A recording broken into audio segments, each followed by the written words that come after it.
Just look at this. This is Kangkyu Port, and this port is the biggest threat to India right now.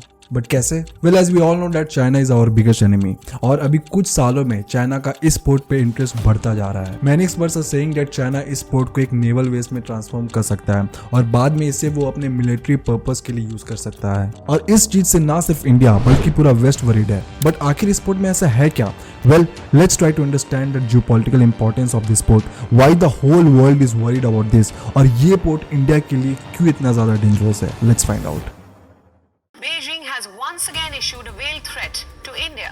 चीन अब ये कोशिश कर रहा है कि पाकिस्तान पर तो एक तरह से उसका कब्जा है ही, म्यांमार को भी वो अब अपने गिरफ्त में ले ले। From Myanmar, Chinese vessels can monitor the Bay of Bengal. They could spy on Indian ships.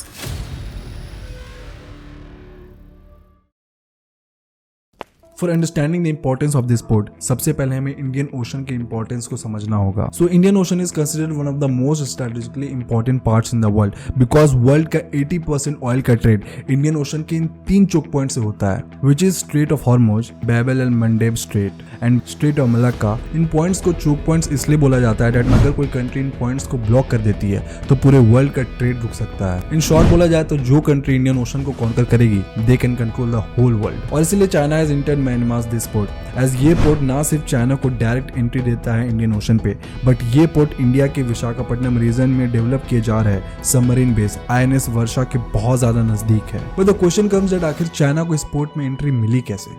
So Myanmar जब 4 जनवरी 1948 में आजाद हुआ था तो उस समय ये कंट्री एशिया की one of the richest countries में से एक मानी जाती थी। आजादी के कुछ साल बाद ही 1962 में म्यांमार मिलिट्री डिक्टेटरशिप रूल के अंदर आ जाती है और वहां की मिलिट्री म्यांमार की इकोनॉमी को दूसरे देशों के लिए बंद कर देती है, और इसी की वजह से उस समय म्यांमार की पूरी इकोनॉमी कोलैप्स कर गई। वहां सिविल वॉर्स होने लगे and this country became the poorest country in their region. No Myanmar में मिलिट्री डिक्टेटरशिप अराउंड 50 साल तक रही, but fast forwarding to year 2010 कंट्री धीरे धीरे डेमोक्रेसी की ओर बढ़ने लगी और इन्होंने अपनी इकोनॉमी को फिर से खोलना शुरू कर दिया एज वेस्टर्न कंट्रीज इन पे सैंक्शंस लगाए जा रहे थे। और फिर जब साल 2015 में ओपन इलेक्शंस किए गए तो ऑंग सान सूची की नेशनल लीग फॉर डेमोक्रेसी यानी कि NLD पार्टी ये इलेक्शन मेजोरिटी से जीत गई। अब इसके बाद सबको लगा दैट ये कंट्री मिलिट्री डिक्टेटरशिप रूल से फ्री होकर एक डेमोक्रेटिक कंट्री बन जाएगी, बट ऐसा हुआ नहीं। एज 1 फरवरी 2021 में वहां की मिलिट्री ने सिविलियन गवर्नमेंट को फोर्सफुली ओवरथ्रो कर दिया। The hard-fought battle for democracy in Myanmar has taken an ominous turn.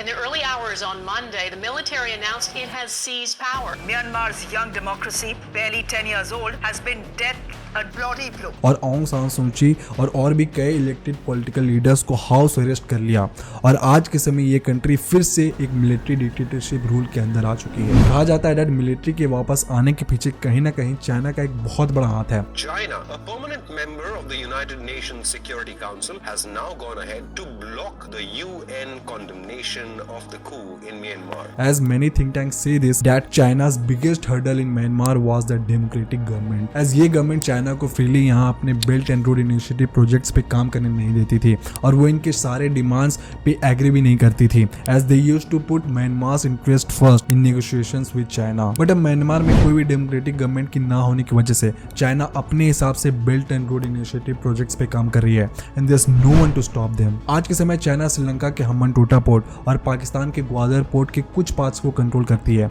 And now China is doing the same with कांग्क्यू पोर्ट। बट ये पोर्ट बाकी पोर्ट्स के मुकाबले इंडिया के लिए सबसे ज्यादा डेंजरस है। But the question comes why? Let's try to find that. So कांग्क्यू पोर्ट चाइना के लिए इसलिए इंपॉर्टेंट है बिकॉज ये चाइना के 2 बड़े स्ट्रेटजीज को फुलफिल करता है।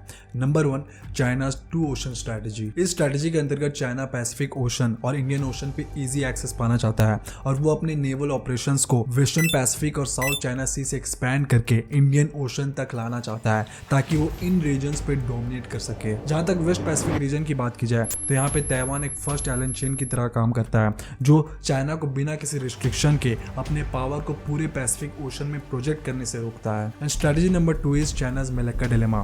सो जिन लोगों नहीं पता मैं आपको ये बता दूं दैट मलक्का स्ट्रेट चाइना के लिए सबसे ज्यादा इंपॉर्टेंट चोक पॉइंट है बिकॉज इसी चोक पॉइंट से चाइना का 80% ऑयल इंपोर्ट होता है और 60% ट्रेड होता है। इसके साथ साथ Chinese civilian and military ships which include submarines also, उनको भी इसी चोक पॉइंट से पास होना पड़ता है to access the Indian Ocean, as उनके पास कोई एक बेटर ऑप्शन नहीं है बिकॉज अगर वो कोई दूसरा रूट चुनते हैं लाइक दिस वन, सो इस रूट से जाने की वजह से it can cost them a lot of money, fuel and time. और चाइना इन रीजन्स पे डोमिनेट ना कर सके, इसे काउंटर करने के लिए और उनको कंट्रोल करने के लिए क्वाड का फॉर्मेशन किया गया, which is an alliance of 4 Nations, that is India, USA, Japan and Australia. Quad को फॉर्म करने के पीछे कारण यह है दैट अगर कल को चाइना रशिया की तरह किसी देश को इन्वेड करने की कोशिश करता है तो रिटेलिएशन में क्वाड के मेंबर्स मिलकर मलाक्का स्ट्रेट को ब्लॉक कर सकते हैं और चाइना के ऑयल सप्लाई को पूरी तरह से बंद कर सकते हैं, जिससे उनकी इकोनॉमी कोलैप्स कर सकती है। And all of this is only possible because 2018 में इंडिया ने इंडोनेशिया के सबांग पोर्ट में अपने नेवल बेसेस बनाए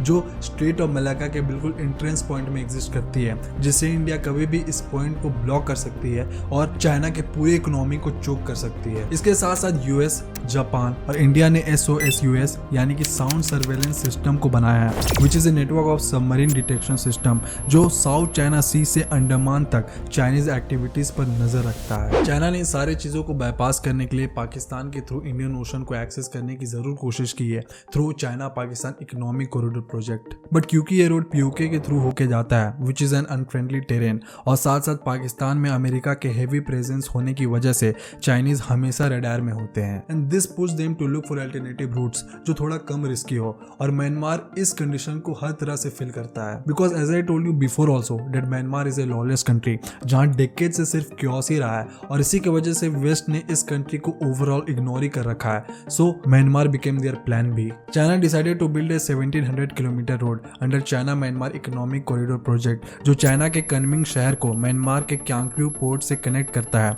which gives them direct access to Indian Ocean. But the most important thing which is dangerous for India is that इस project की वजह से China's Navy, which is called the People Liberation Army Navy, India को monitor कर पाएगी, India पे नजर रख पाएगी in the Bay of Bengal region. इसके साथ साथ यूएस नेवल इंटेलिजेंस के एक रिपोर्ट के अकॉर्डिंग साल 2030 तक China's Navy will have 67 new major ships and 12 new nuclear powered submarines, which will be enough to control the Indian Ocean. In fact, there are also reports that आज के समय में Indian ocean में किसी भी given time में 125 से ज्यादा फॉरेन वेजल्स प्रेजेंट रहते हैं, which is probably the greatest number of vessels to be present in the Indian Ocean since World War II. और इसी की वजह से चाइना इंडियन ओशन में इंडिया के डोमिनेंस को चैलेंज कर रहा है। So yes, the situation is alarming for India.